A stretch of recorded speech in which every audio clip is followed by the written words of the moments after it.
بسم الله الرحمن الرحيم. الرحمن علم القرآن خلق الإنسان علمه البيان.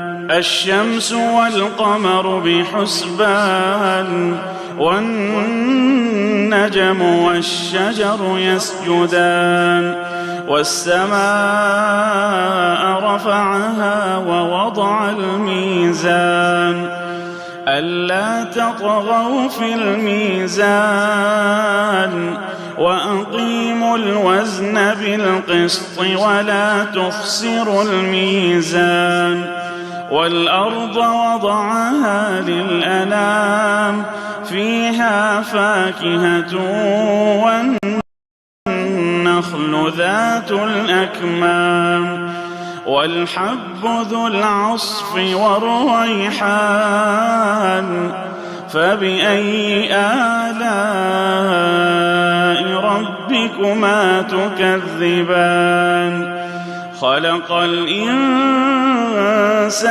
من صلصال كالفخار وخلق الجان من مارج من نار فبأي آلاء ربكما تكذبان. رب المشرقين ورب المغربين فبأي آلاء ربكما تكذبان. مرج البحرين يلتقيان بينهما برزخ لا يبغيان فبأي آلاء ربكما تكذبان. يخرج منهما اللؤلؤ والمرجان فبأي آلاء ربكما تكذبان. وله الجوار المنشآت في البحر كالأعلام فبأي آلاء ربكما تكذبان. كل من عليها فان ويبقى وجه ربك ذو الجلال والإكرام فبأي آلاء ربكما تكذبان. يسأله من في السماوات والأرض كل يوم هو في شأن فبأي آلاء ربكما تكذبان. سنفرغ لكم أيها الثقلان فبأي آلاء ربكما تكذبان. يا معشر الجن والإنس إن استطعتم أن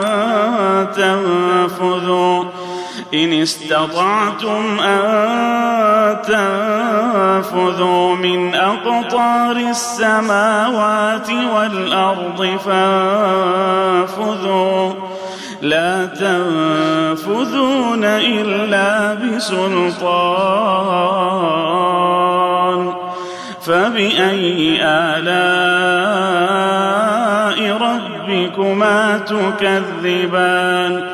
يرسل عليكما شواظ من نار ونحاس فلا تنتصران فبأي آلاء ربكما تكذبان. فإذا انشقت السماء فكانت وردة كالدهان فبأي آلاء ربكما تكذبان. فيومئذ لا يسأل عن ذنبه إنس ولا جان فبأي آلاء ربكما تكذبان يعرف المجرمون بسيماهم فيؤخذ بالنواصي والأقدام فبأي آلاء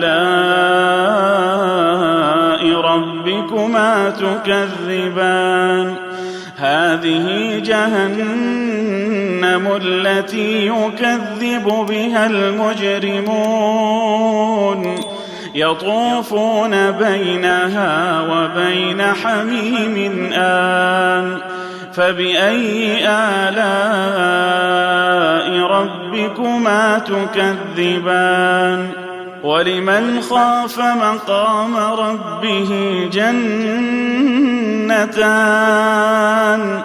فبأي آلاء ربكما تكذبان ذواتا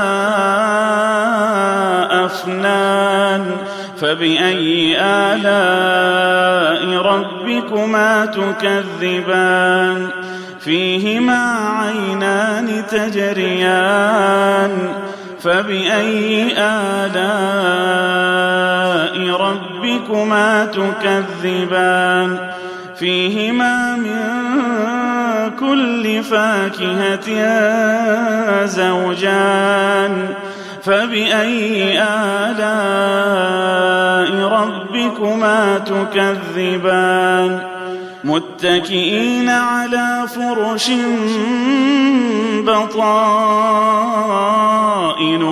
من استبرق وجنى الجنتين دان فبأي آلاء ربكما تكذبان فيهن قاصرات الطرف لم يطمثهن إنس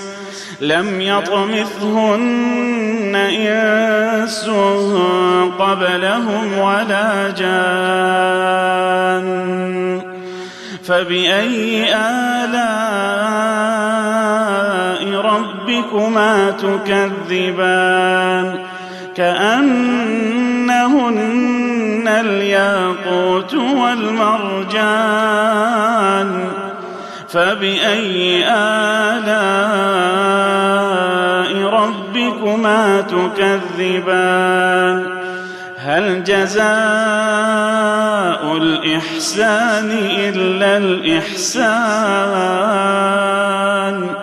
هل جزاء الإحسان إلا الإحسان فبأي آلاء ربكما تكذبان ومن دونهما جنتان فبأي آلاء ربكما تكذبان مدهامتان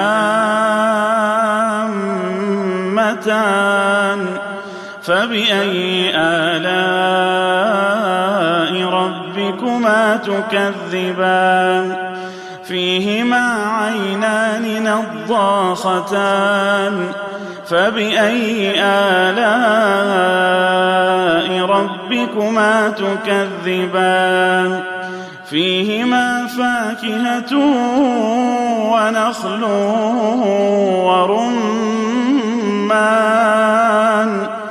فبأي آلاء ربكما تكذبان فيهن خيرات حسان فبأي آلاء ربكما تكذبان حور مقصورات في الخيام فبأي آلاء ربكما تكذبان لم يطمثهن إنس قبلهم ولا جان فبأي آلاء ربكما تكذبان متكئين على رفرف خضر وعبقري حسان فبأي آلاء ربكما تكذبان تبارك اسم ربك ذي الجلال والإكرام